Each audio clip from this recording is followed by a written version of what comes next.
Hey everybody! Good morning. Good morning, good morning. Just trying to pull up a couple charts here really quickly before we get started. So give me 1 second here. Trying to find that last chart I needed. And yeah, so apparently I didn't post it in Discord, so it's stuck on my other computer. Awesome. Anyway. Alright. Let's go ahead and get started, shall we? Good morning, good morning, good morning. John, Valerie, Jason, Barry, Lee, Ed, Kimberly, my lovely wife, Al, Dan. Glad to have everybody. It's the Morning Monster. Got my Strawberry Dream. These things are pretty tasty. I mean, I don't like hot liquids. I don't drink coffee, so. Anyway, these 0-calorie things works for me. Gets my little caffeine boost, and we can go. So, all trading involves a substantial risk of loss. Remember, if you're putting money at risk, don't risk the money you need to feed your kids, family, pay rent, whatever, pay taxes. Past performance is not necessarily indicative of future results. I may be completely full of crap. This presentation, intended to be informational, educational, and fun, is not a recommendation to buy or sell any financial instrument. If you desire that personal financial advice, hire and consult a financial advisor. And happy Wednesday, everybody. Hump day. Let's jump into it, shall we? I mean, kind of already neck deep in this already. I got something to show you. And we'll start out with this, but then we're going to jump into what I actually want to show you. So right now, S&P just consolidating between the roadmap line as resistance and the downtrend line of 2022. The highs of 2022, we're just churning right here between in that spot. And we're kind of making a little wedge, like a little watermelon seed squeeze wedge. If we pop out, you see, they should sponsor me. They can sponsor NASCAR. Sponsor me, right? I'm a monster, baby. That's right, Lee. Anyway, if we can pop out, great. If we pop down, great. Let's just quit consolidating right here. Just quit. But what I want to say, though, it leads us right into this, is that it's no longer expensive to get involved. Okay, right? This is a Marketeer. This is a premium article right here on Zero Hedge. So VIX is starting to realize that SPX is not doing anything. We've been sideways for 2 years, and sideways for 1 year, really. We're back at the same spot we were a year ago. The round trip in VIX, I mean, well, not hardly, I guess May of last year. We're sideways from May till now, so 10 months. Anyway, VIX is starting to realize that SPX is doing nothing, and the round trip VIX post, I mean, we popped on the SVB, the banking blow up thing, and we've come right back down. Not all the way, but pretty darn close.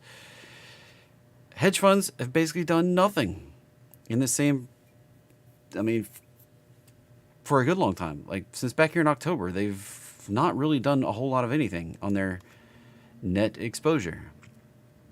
All right, the net exposure is the white line. We can zoom this up a bit. Net exposure is at 5-year lows. All right, this is 2018, 19, 20, 21, 22, 23. Their gross exposure is nearing 5-year highs, but we haven't done any kind of monster run. All right, they're kind of neutral on the net exposure. Have everything hedged out. Kind of flat and happy. Now, what kind of pop in the market? This is like when we bottom. This kind of positioning in hedge funds right here. So if we start sucking the hedge funds back in, super squeeze, baby. It's taking a little longer for this to actually get some legs than I had thought and hoped for, but we can start going. All right. So watch out.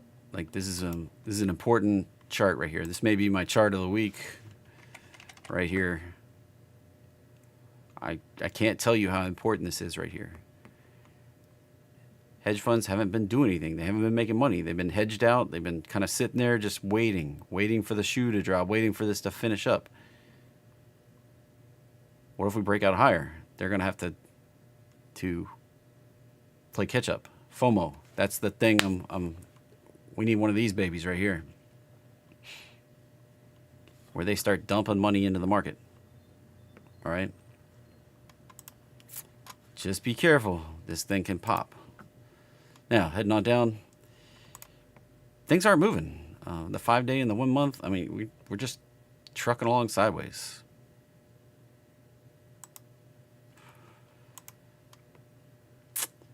VIX, the relative puke reaching extremes.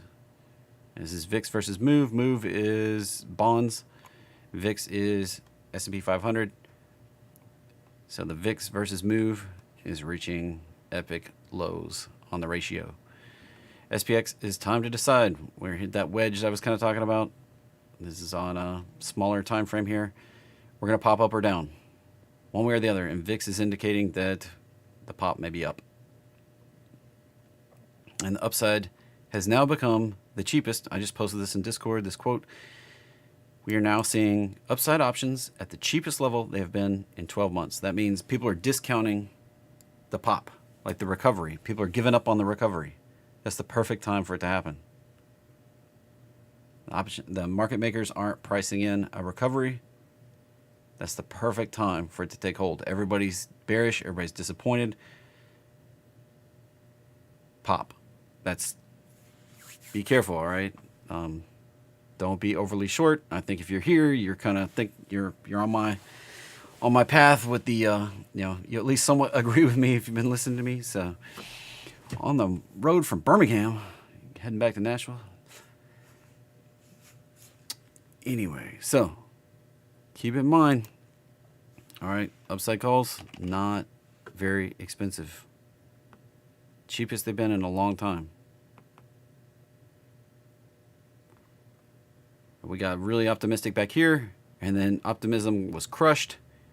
The price of upside calls is fairly cheap. And it's not cheap like it was back here, but still pretty cheap. All right. Suckbear, Patrick, Pat, welcome everybody. Good morning, good morning. All right. That's what I wanted to show you right there. And then why is the index holding up so well? Well, we've got Apple representing 7.1%. We've got Amazon representing 2.6%, and this is of the SPX. Apple 12% of the Nasdaq, Amazon 6% of the Nasdaq, Google 3.8%. I mean, you can see the percents right there on the screen. Microsoft right here, 12.5%, actually higher weights on the Nasdaq than Apple, but coming in at only a paltry 6.2%. That's where the right now 13.3% of the S&P 500 is between Apple and Microsoft. So go Apple and Microsoft, so goes SPX, at least 13% of it for a day. So if Apple and Microsoft are up, high likelihood that we could see S&P up, and certainly them representing about 25% of the Nasdaq. If Apple and Microsoft are up for the day, we're going to see the Nasdaq up for the day, right? So just keep in mind what your weighting and percentages are for some of this stuff. It's like, oh man, MasterCard having a great day, but it's only 0.9% of the S&P. So it's not going to have the effect that Apple having a great day is going to have on the S&P 500. Total return year to date, I mean, some of these are banging out some huge returns. I mean, look at that, NVIDIA right there, 81.5% year to date already. And just since the banking crisis, 9.7%. So the only two suffering, Visa and MasterCard right here, just looking at the broad swath of the market. So we've already seen 16.7% on NASDAQ, 3.4% on S&P year to date returns already. And things are looking pretty bullish. I mean, I've been talking about this for a couple of days, but that seasonality, April tends to be one of the most seasonal bullish months for NASDAQ and for S&P 500. And these two charts are not the same scale. But just keep this in mind as we start April next week. All right, wrapping up the last couple of days here. We've got today's the 29th, tomorrow's the 30th. Friday the 31st. And then we have April Fools on Saturday.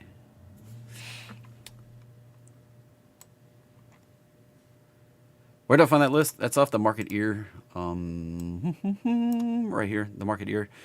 This is a premium subscription from Zero Hedge. I can, I'll post that chart if you remind me. I can throw the thing in Discord there. And this is actually from Bloomberg. So just remind me, I'll screenshot it and put it in Discord for you. And it changes daily. So that's not a live update thing. It's just I guess it was Bloomberg data, and JP Morgan put that in a report, is what it says in the fine print there on the other screen. All right, let's pop over and look at the S&P 500 on the simple chart. Still hanging out in the middle. We could pop up, we could pop down. Still a treacherous area, but the upside is getting cheap. That means people are giving up on it. When people give up on the upside, expect the downside, we tend to rip. All right. Yeah. Well, let me pull that back over. I mean, sell in May and go away. It's kind of a, where did that thing go? So right there, May. Yeah. May's kind of like a sell in May, go away. It just kind of drifts, and we end up really kind of sideways for May, and sideways for, sideways to down for June. And that's on the S&P, and we look at the NASDAQ.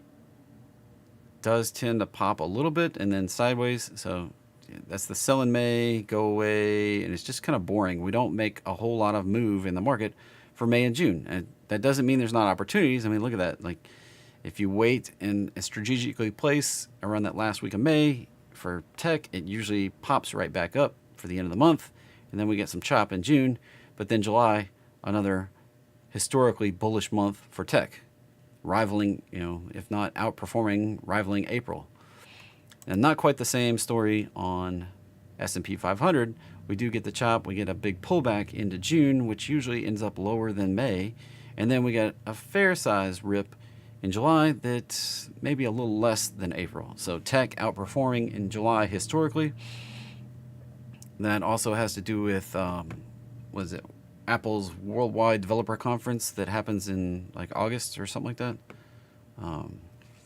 That probably weighs on tech outperforming right here. We usually get excitement coming into that Worldwide WWDC for Apple. Remember, they're 12% of the NASDAQ, 12 plus. So excitement in Apple can create pop in the NASDAQ. So there is some seasonality events to all these things. All right. Moving on. All right. Asking on YouTube, Carla is not the best place. Hit me up in the rolls or in the Q&A. We had a lot of people expire off of Echo Trades and other subscriptions. So it was the 2-year anniversary last week, and a lot of people expired off. We're working on a lifetime upgrade. I'll let everybody know that the offer is up when we get that set up. So, all right, popping into the stuff for today. Monster movers. Right here. So, S5FI, stocks above the 50-day moving average, hanging out right at the bottom. We can pop right back up into the middle of this, back up in the 50s very quickly, and even rally right back up to the top very easily, like we've seen. I mean, anytime we're down here at the 20s, we tend to rally right back up near the top. What that looks like here, we're working on a breakout, getting a little bit of strength. If we can break out, get above these highs over here, we can go rally right back up into this 4150 area. Above that, takes us up to the 4300 area that I've been looking for. So there is the path that we're looking for. We've got these two little highs right here. And I had that colored blue before. We need to get busted up through there. Bust up through the blue. Pop up through there. Can lead us higher on the S&P 500. All right. All right. NASDAQ still consolidating right below this resistance, and a pop would take us back up to this 13,700 area. So watching for that. That can be a big, strong, swift move. Take just a few days to get up there. Russell also just consolidating at the bottom, breaking out above these highs right here. Breaking out of that box can take us right back up to the roadmap line at the minimum, about 1860, and then higher. Now, knock a digit off roughly on IWM, and we have consolidation right in the zone right here at the bottom. If we can pop out of that, we can see a return back up to this 183 area. Now there is a gap up today, and we may get a retrace and fill that gap. Looks like the market just opened a minute ago, so watch for the retrace there. But if it can break out higher, all right. If you're in the OBA, that's the opportunity right there. And if we jump down to the 1 minute. Jump down to the 1 minute. There we go. Looks like some heavy selling, and we may fill that gap quite quickly here. Gap down to right there.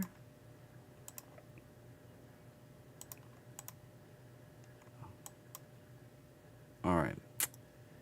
Dollar showing some strength today on the 1 minute. Just churning right here, holding in the zone, consolidating right there below the upside resistance, above where we consolidated right here, just stuck in between those boxes. So you make a box right here. Need to color that orange instead of blue. And you make a box right here. So we're stuck in between those two boxes. Where that consolidation happened here, consolidation happened right here. Zoom it up, so I'm not just talking about something little. We consolidated right there for several days, consolidated right here for a couple weeks, and we're just stuck in between those two consolidations, just ping-ponging back and forth. We're probably going to break down, but we may break back up. So just be careful. Know your parameters. When I say be careful, it's like if we break up, know you're wrong on betting for lower. If we break down, know you're wrong if you're betting higher. That's what I usually mean by be careful. XRP tried to pop so far, getting rejected a little bit. If this thing is on a bullish path off of it, like this is a giant bullish potential, probably going to see some sort of limits up here around 70, possibly 85 cents. If it's just straight up bullish, probably see some rejection around this 60-cent area and come back down here, and that'll probably lead to a lower low. So watch out for that one. If we can't break above 62, it could lead to a lower low. At least a return back to the roadmap line down here around 38. Lulu, nice big pop on earnings. One of the few bigger companies reporting earnings this week. You know, beating on the top, beating on the bottom. Hey, luxury brand. But we still are below. Look, we're still got a downtrend, still below that downtrend. Still, even if we break the downtrend, we're still below that high. We've got some work to do on Lulu. Left a giant gap. We may see it retrace some. This does look somewhat bullish over here. This was like a sloppy 5 up, which is a rather bullish pattern. We retraced quite deeply, almost to the 786, popping up here. This is going to be above the 618 resistance, but we may see it retrace one more time down in here. This was the lowest low on that correction off the high. We may see a move right back down, fill in the gap before it can actually get the breakout going. So be careful on Lulu. It looks higher probability to retrace than it does just to break out right now. MSTR, getting a nice little pop on Bitcoin being up. Still just in the consolidation it's had for a few days here. Till Bitcoin can break out, and we'll talk about that one in a second. I don't see anything going. I'll get back to you here in just a second, Carla, before I wrap up. And ARCT, nice little pop. Looks like another pharmaceutical Probably some sort of drug, something. Well, no drug, no nothing, just healthcare pop. It has done this kind of pop before, right there, and it retraces. So be careful. That is a set of lower highs. That's a downtrend of highs. Until we break out above that kind of stuff, watch for a lower low. We've been making lower lows here. And this low, lower low. Just be careful. All right. Wait for these things to prove they're going higher. Nvidia getting a nice little pop on Bitcoin and AI and all the excitement. Still just consolidating though before what looks like might be the final push up into this 330-ish area. Not expecting much higher than 330 before we see a bigger retrace. Now it can certainly do that, but I'm not expecting it right at this moment. All right.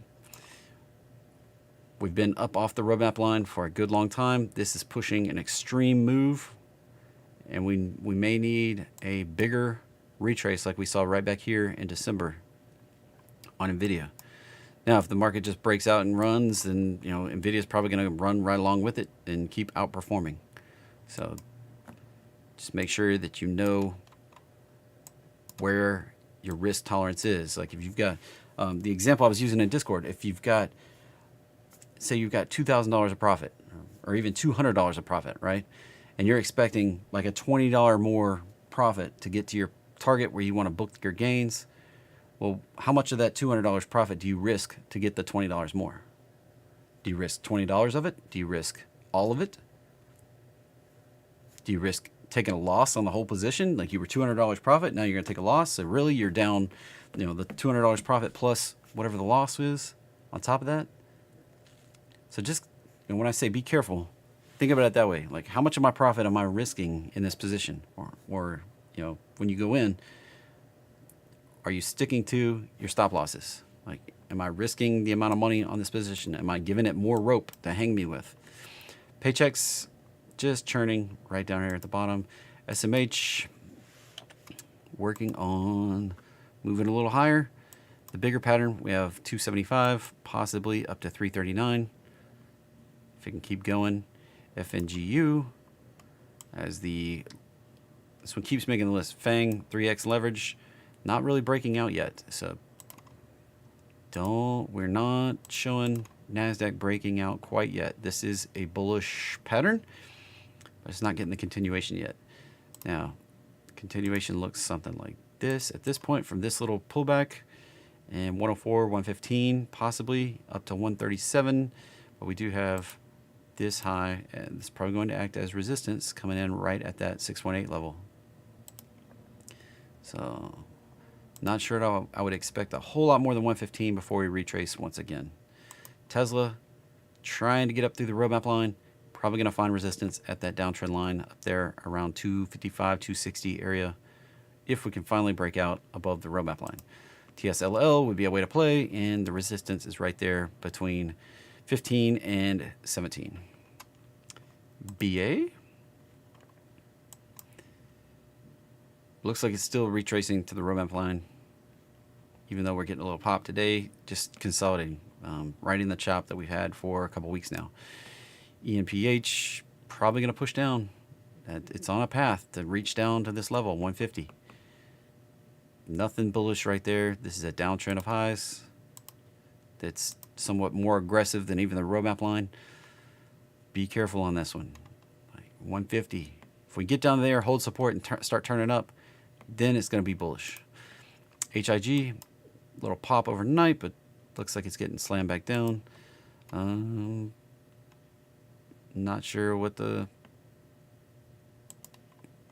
don't know what they do. I don't know why they might get a little pop, but it's just in the consolidation there, just churning in that spot. AMD not showing the strength that Nvidia is showing. Kind of rejected off of that prior high right back here. Turning down a little bit, could retrace back to where it broke out from right here. Back to 90, find support before the next bounce. I thought it might get up to possibly 110 area before it did this retrace. It may just go ahead and do this retrace here and before it can get the strength to go higher. And just kind of sitting there, not really moving a whole lot today. Calm. Main Foods. Nice little small pop. Potentially a roadmap bounce. It's going to have to get above 61 to go for extensions, though. Not overly bullish looking. It's just kind of consolidating sideways. So it's got a resistance zone right there where it keeps finding resistance. Not a huge opportunity, it looks like. Is a nice little roadmap type bounce, but I wouldn't expect huge upside on that one. MU, if it can break out above the $65 area where it's found highs several times, that can set this on a path to go higher. And that's going to take SMH and probably SOXL. SOXL. Get that one right there. SOXL, nice head and shoulders pattern for potentially going higher here. Just consolidating on the roadmap line, but a break above 1850 can take that one up as high as 39 on the head and shoulders target. SSYS, Stratasys, this is 3D printing. Potentially going to break out, got 3 highs right there. Potential to break out and go higher. We can get above this zone right here.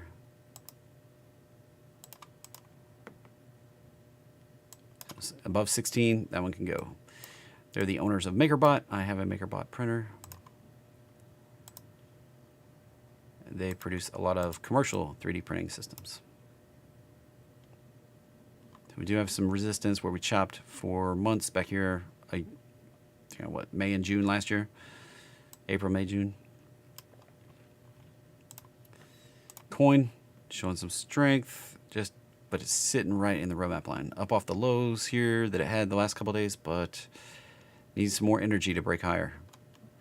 And then Bitcoin rallying right back up to the highs that it's had for the last few days. I'll zoom it up. Right there, we've been finding highs. This is the Bitcoin futures, which amazingly enough is within a couple dollars of being the price of Bitcoin on most of the exchanges. So I pulled this up today because I didn't have a bunch of junk drawn on it. Look, we've just been consolidating this area for 1, 2, 3, 4, 5, 6, 7, 8 days in a row.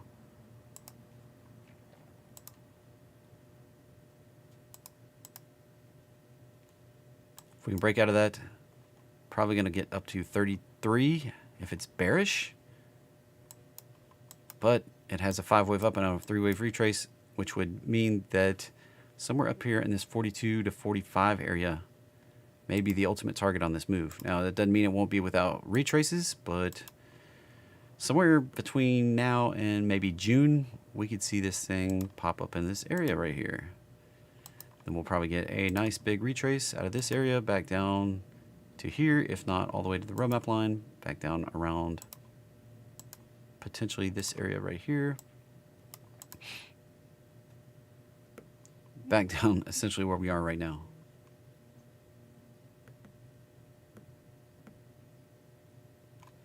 That's all expected as we head to the halving event that will be in March of 2024. We'll probably get another pop up here, another retrace, back to the same area before we can actually get into the big run that'll probably take place in later 2024 into 2025 on Bitcoin before we get another large pullback in 2026.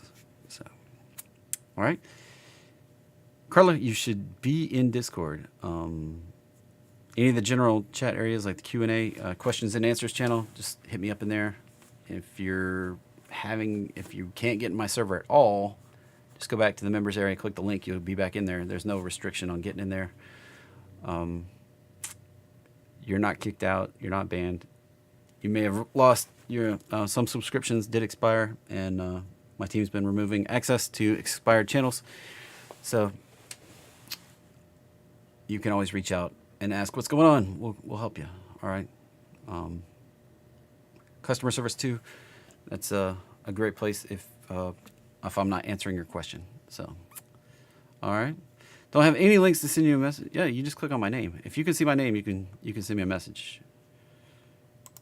It goes right like, I'll pull it up really quickly with my example. Mark is red. pull this over. You just click on me like right like that, and a message right there pops up. All right. Customer service number is, one second, I have important things right here on my desktop, is 888-203-6792. I will post that in the chat right here. Don't see my @ name. Man, I don't know what you got going on. You can friend me. I am...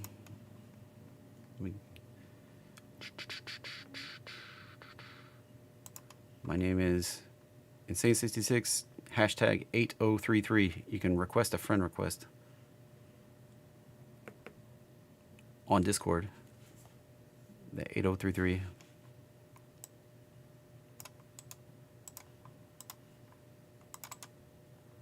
Right here. Put that in Discord. Make a friend request. That's me.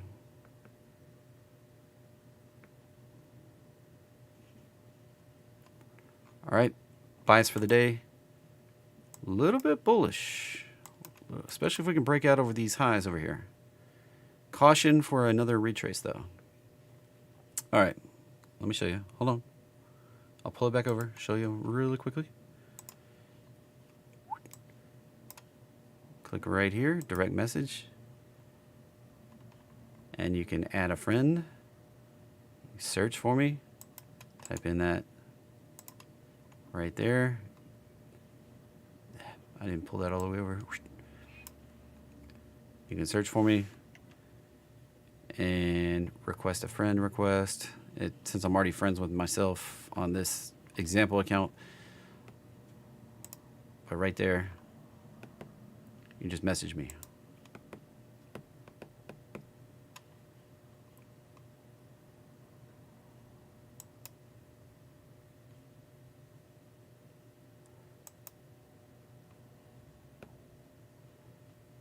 It's this button right here, and you can add a server, or you can, all the things there. All right. If you're having trouble, just take a deep breath. Call Gustavo, 888-203-6792. He'll help walk you through it. All right. Thanks for coming, everybody. Hope you had a great day. Hope you have a rest of the great day. We'll be back tomorrow, 9:15 in the morning for the Morning Monster. And